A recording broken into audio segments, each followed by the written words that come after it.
AI is killing the joy of coding. You feel it, right? That little voice in your head that says you are not just building anymore, you are just prompting, supervising, tweaking what an AI give you. That deep satisfaction, that aha moment when you finally solve a complex puzzle, it feels like it's been outsourced to a machine. The very soul of the craft seems to be slipping away. What if I told you that the feeling that you are feeling, that anxiety, is a symptom of looking at this all wrong? The joy isn't dead, it's just moved.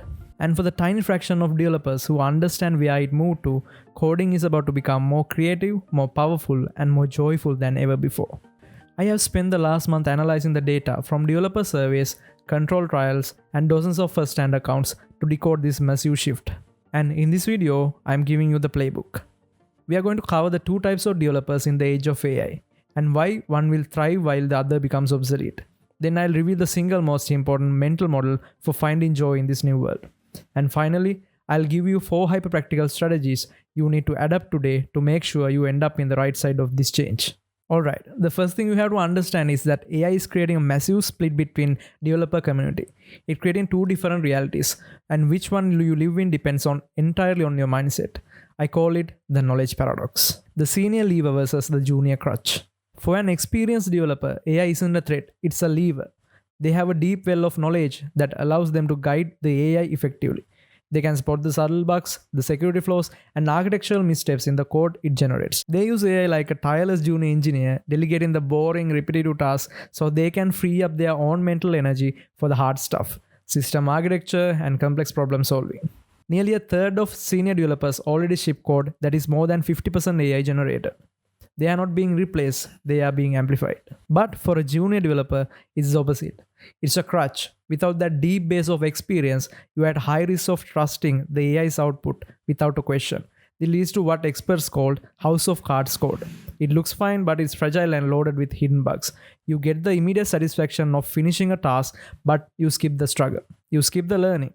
You risk becoming fantastic at prompting, but terrible at the core principles of engineering. So the first question you have to ask yourself is, which one am I? Am I a lever to multiply my existing expertise, or am I using it as a crutch to skip the hard work of learning? Because your answer is the question will determine your entire career journey. But knowing your mindset is just the diagnosis. The key is understand the single biggest shift in the definition of coding in over 30 years. The joy is moving up the abstraction ladder. We have been here before, twice. In 1950s, programmers wrote in raw assembly language, a pain-scaling process requiring total mastery of the machine. Then compilers like Fortran came along, promising to automate that work. The old guard resisted and said the compiler's code was inefficient and it would destroy the craft of programming. They were wrong. The craft wasn't destroyed, it was elevated. The focus shifted from bit-level optimization to higher-level algorithmic design. The joy moved up a rung on the ladder. The exact same thing happened in the 90s with the rise of integrated development environments, or IDEs. Before IDEs, real programmers mastered a complex set of command line tools. They saw IDEs as bloated, restrictive tools that fenced their creativity. But again, the productivity gains were undetainable. The craft evolved, the joy moved up another rung. AI is the next rung on that ladder. The joy and skill of programming are migrating again. They are moving away from the meticulous line-by-line implementation of functions and towards the strategic design of systems, the creative exploration of solutions, and the critical validation of AI-generated code. Your job is no longer to be best brick player, it's to be the architect who directs an army of brick playing robots. The joy isn't gone, the bar has just raised. Now you might be thinking, this sounds great, but when I use AI, I still feel slower, and the code is often wrong. You are not imagining it. Let's talk about the paradox nobody is mentioning. The productivity paradox.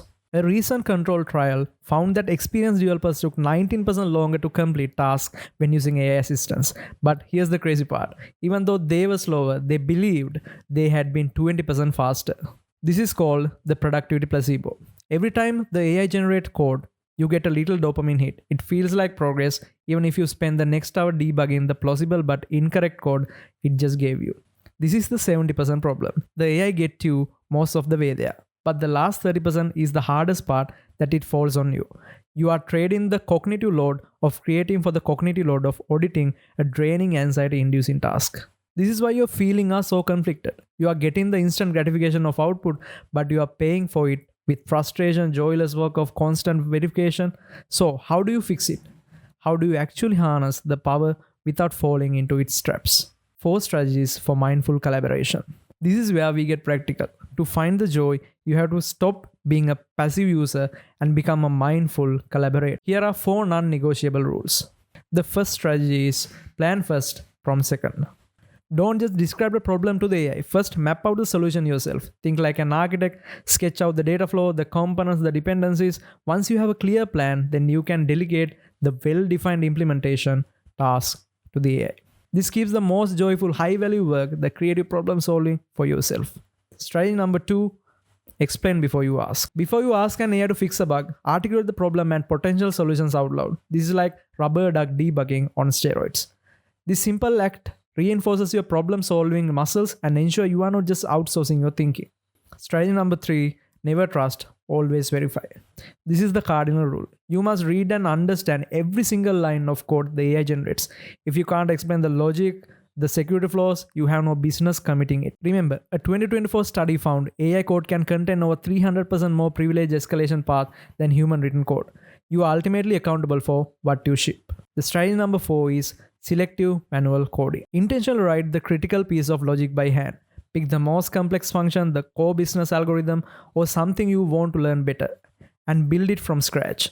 This maintains your cognitive muscle memory and keeps your core skills sharp. So there you have it. The reason AI feels like it's killing the joy of coding is because it's forcing an evolution. You now know about the dangerous split between the junior crutch and the senior lever.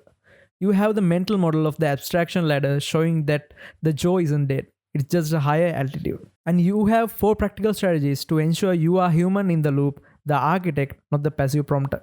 You clicked on this video because you felt that fear that the best parts of your job were being stolen. That feeling of being a creator was being replaced by the feeling of being a curator. Now you know that feeling isn't a dead end. It's a signpost.